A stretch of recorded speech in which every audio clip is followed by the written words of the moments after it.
morning. It is Friday, the 27th of March. I'm Maeve McMahon, and you're watching Europe Today. That's your daily digest of European news and analysis in just 20 minutes. Coming up this weekend marks 4 weeks since the late Iranian Supreme Leader Ali Khamenei was killed, an event which has triggered a wider war and global instability. Threats to shipping have brought the crucial Strait of Hormuz to a standstill, sending energy prices soaring. A number of European countries have rushed to pass emergency packages to soften the blow to their economies as Eurozone bonds tumble and Wall Street hits a major low.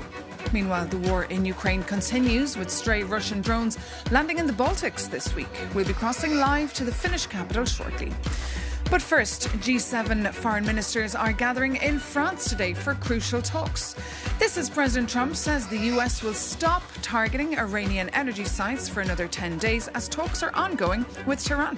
For more on the talks today in France, that will of course be dominated by the war in the Middle East, Euronews correspondent Maya de la Boom joins us here in the studio. Good morning, Maya.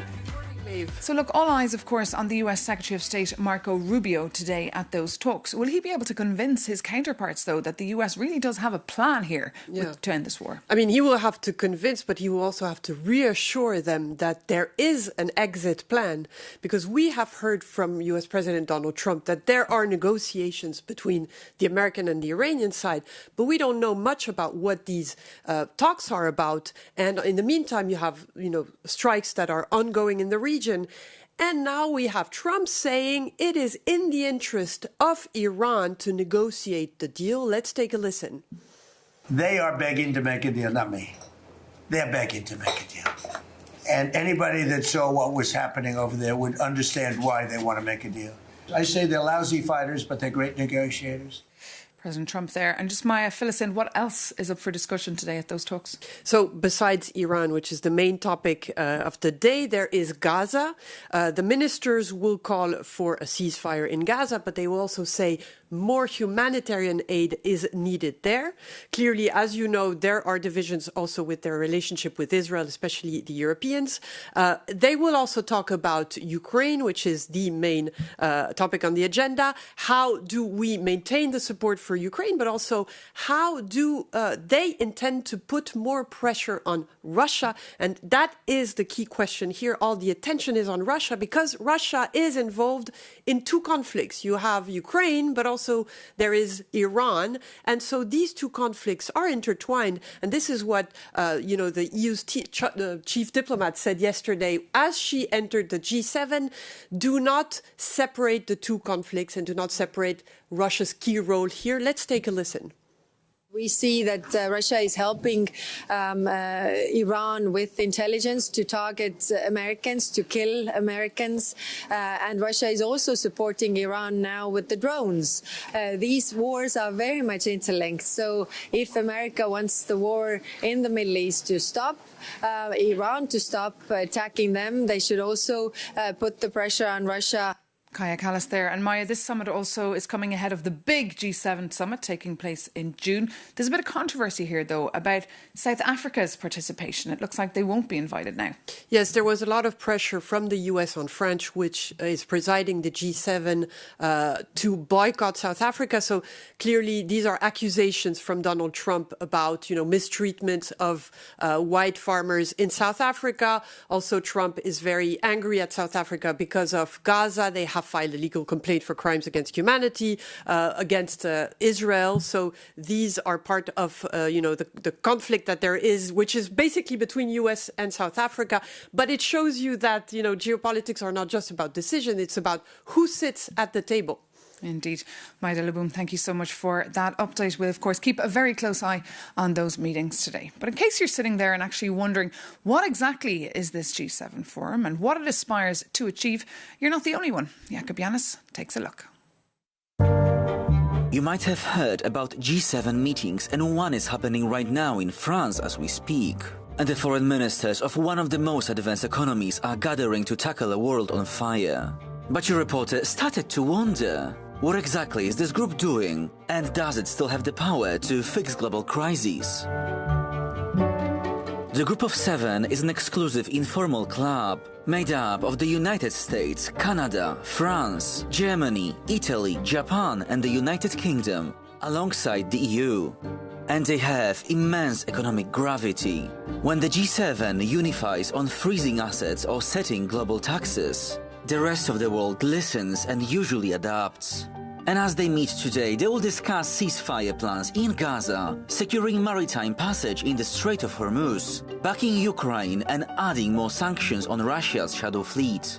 And it all feels like history is repeating itself. After all, the G7 was created on the French initiative, following the 1970s oil crisis. And it all sounds nice, but you might be wondering, does it actually have power? And the answer depends on how we define it. The G7 cannot pass binding international laws, and it has no combined military. Every pledge relies entirely on leaders keeping their promises back home. But not everything is so sweet as it faces structural limits. By limiting its membership to traditional Western powers, it does overlook the global South and the rapid expansion of BRICS Plus, so a coalition of emerging economies, proves the G7 is no longer the only heavyweight in the international affairs. And as Donald Trump pushes to make global policy entirely by himself, the G7 might seem like a relic. However, it stands as a major attempt to keep the world's biggest democracies working together, rather than each going it alone.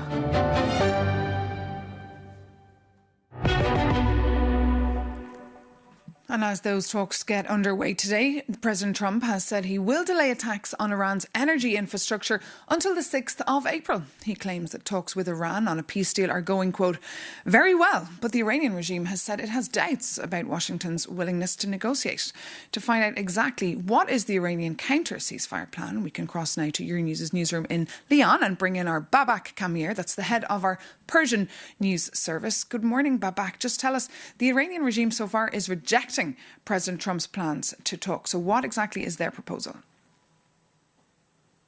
Listen, what we know about Iran's plan largely comes from Iranian media reports. It includes several key demands: the withdrawal of U.S. troops from the Middle East, guarantees against any further strikes on Iran, compensation for damages, and recognition of Iran's missile program.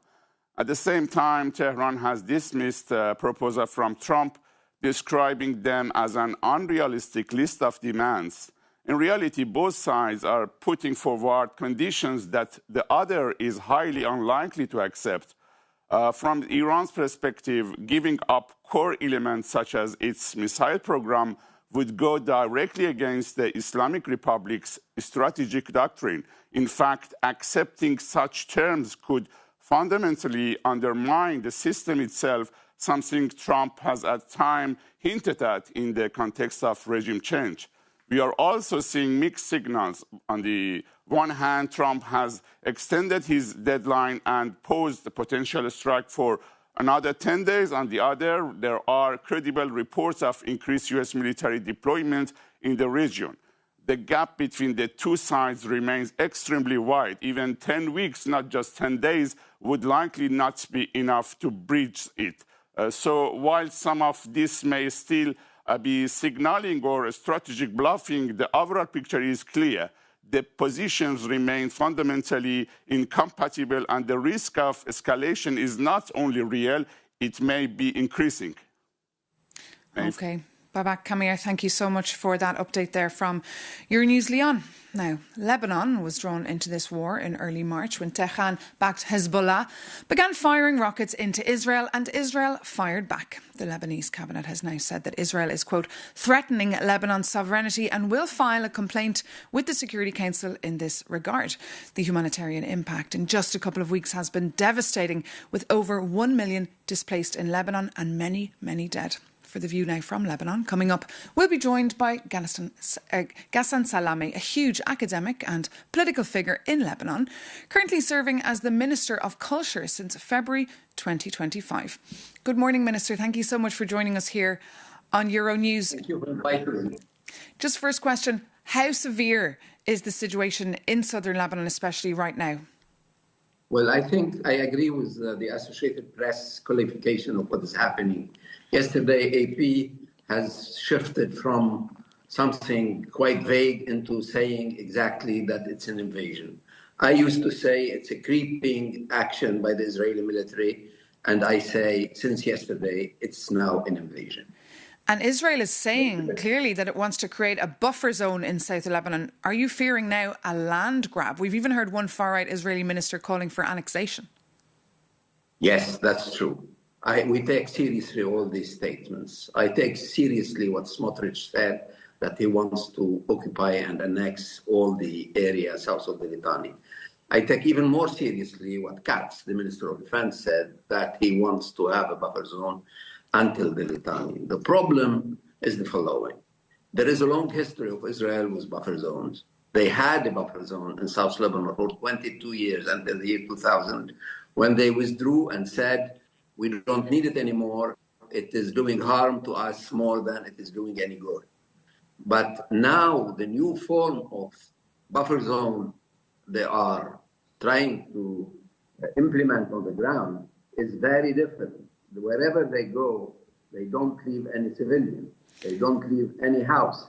They don't leave any possibility for civilians to go back to houses because they are absolutely destroying all the villages. 34 of them have been destroyed, and therefore what they are, the new concept of the buffer zone is a much more radical one, much more damaging for the civilian population. And tell me, how's your government supporting civilian populations? Are you encouraging people to stay in areas that are under attack, or should they flee? And do you have enough support for these people on the ground?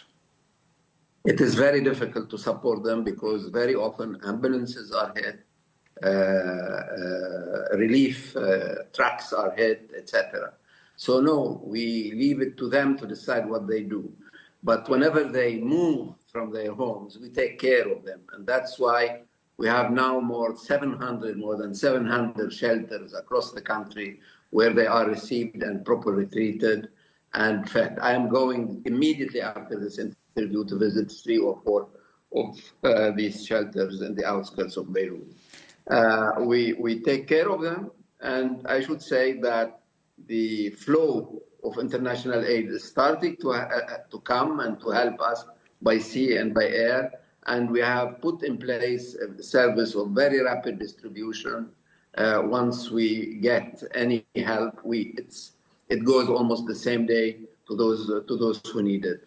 We have now more than 1,100,000 people. That's 1 out of 5 Lebanese who has been displaced, and some, I would say 17 or 18% of them live in these shelters. And any hopes for talks with the Israelis to bring an end to this? We offer. The President of the Republic offered negotiating with Israel. We didn't have the proper answer so far. And we haven't been able to encourage possible mediators to put enough pressure on Israel to answer to our proposal. But the proposal was officially made by the President 3 weeks ago. And even if there is a ceasefire eventually between the US, Israel and Iran to end the war, to what extent could Lebanon just be left to be destroyed? It can be left to be destroyed. Here we are navigating very, very prudently between 2 possible scenarios we don't like. One, that there is a ceasefire in the Gulf, although I don't see it right now. I don't see it, but this is another story.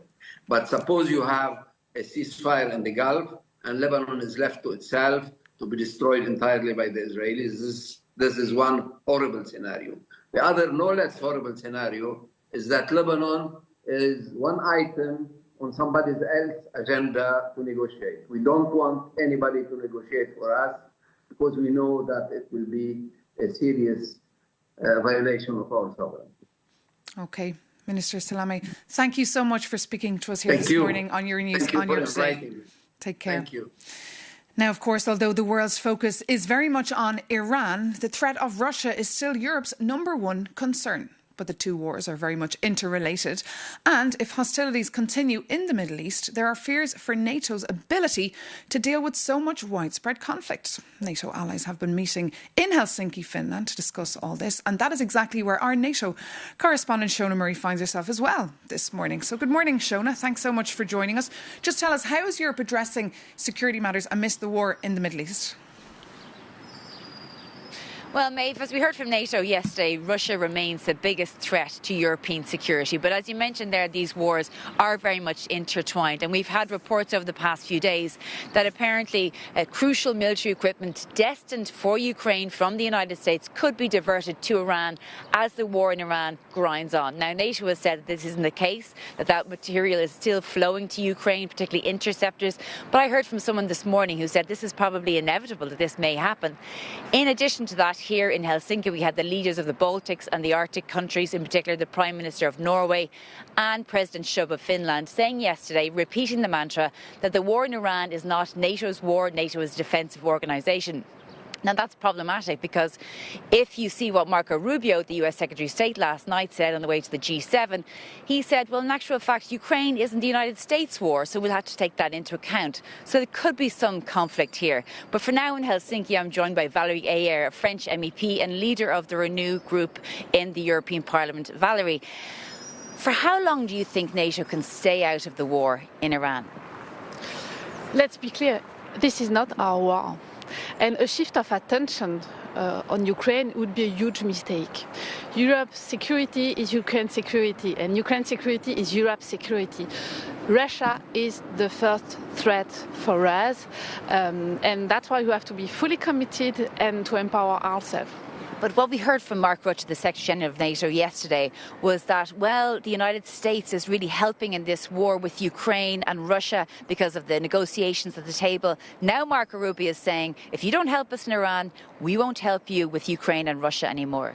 Ukraine is not a bargaining chip.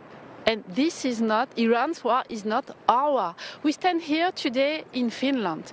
This is the longest border between the EU and Russia. We have to defend Finland. We have to defend Ukraine. We have to defend the EU. And this is our top priority, and it remains. But France and the UK and several other countries are part of a sort of a joint coalition to maybe resecure the Strait of Hormuz. Now, they say it's when the hostilities end, but they're part of that. Do you think that maybe the Europeans will need to put their shoulders to the wheel, help the Americans in order to get some payback for Ukraine? This is not a question on helping the American. This is a question of securing the Hormuz pass to make sure that energy issues is not so harmful for Europe. But do you think that the Europeans can do anything realistically anyway in the Strait of Hormuz, despite the fact that, of course, the European economies are really suffering? As I said, this is a question of energy security. Also, what we have done until now at the European level is also to move on environmental transitions. What this war shows us is our weakness. We are too dependent on fossil fuels, so we have to move on and to be more independent. And the point you made there, obviously, we're in Helsinki, which has the largest border inside NATO with Russia, and a country that's very much leading the way when it comes to preparedness. Thank you very much, Valérie Ayer, for that this morning. And back to you, Maeve. Thank you so much, Shona, for that update. And of course, to your guest there, Valérie Ayer, in what looks like a very windy, chilly Helsinki. Well, thank you so much now for tuning in to us here on Europe Today. That brings this edition to an end. Thank you so much for your company. As always, if you need any more context, news and analysis, please do visit euronews.com. You can also download our app, and you can join us on any of our social media sites and send us direct messages if you want to get involved in the conversation. Take care and see you very soon here on Euronews.